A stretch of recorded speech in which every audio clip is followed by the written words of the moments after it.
even if it's not your fault, it's your responsibility. Some people criticize it by saying, oh, you're all on that pull yourself up by the bootstraps thing. And I'm like, hell fucking yeah, I'm about that. Pull yourself up by the bootstraps, if that's what you want to call it. But take ownership of your situation and stop looking for someone or something else to fix your problems. Even if you didn't create the problem, you still got to solve it because it's still yours. And there's no politician in the world who can successfully win an election talking like that. You can't name one.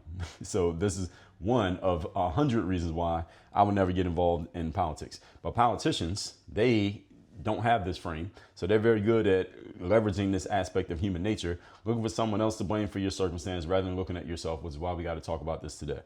I will say before I get to our points, I do believe some politicians are of the same frame of thinking as I am. They're just good at turning the switch off when they got to go talk to the public and then turning it back on when they get away from the microphones. But I don't want to do that. I'd rather just be authentic all the time. But hey, to each their own. Point number one.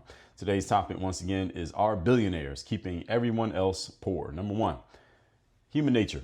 All right, the reason why this is even a question is because of human nature, which I just touched on in the introduction. It is human nature for a human being, the average human being, to look for something or someone to blame for their situation rather than taking responsibility and ownership of their situation. This is the reason why many people have no power and influence over their own circumstances, because they refuse to take what is required to get power and influence, which is responsibility and ownership. It's the reason why many people can't change their circumstances, even though they claim they want to. Taking responsibility for your situation does not mean that you, as I already explained, caused it or made it to be what it is. It's often not the case. You didn't choose your parents. You didn't choose when to be born. You didn't choose to be from the ghetto. You didn't choose your size. You didn't choose your genetics. You didn't choose any of these things, but they all are part of your situation. And if you want to have power in life, you must take ownership of the circumstance, and that puts you in a position to do something about it.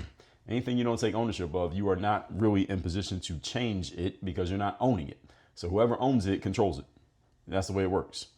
And if you do not have power over your situation, that means you become a victim of your circumstances rather than a creator of your circumstance. And again, if I asked any person, would you rather be a victim of your circumstance or a creator of your circumstance?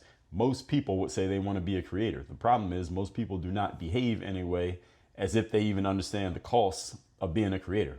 Remember, the third law of economics, ladies and gentlemen, is that there are no free lunches. Anything that you want in life, there is a cost to be paid for it. And if you want to have influence over your circumstance, you must take ownership over that circumstance, even when you didn't cause the circumstance to be what the circumstance is.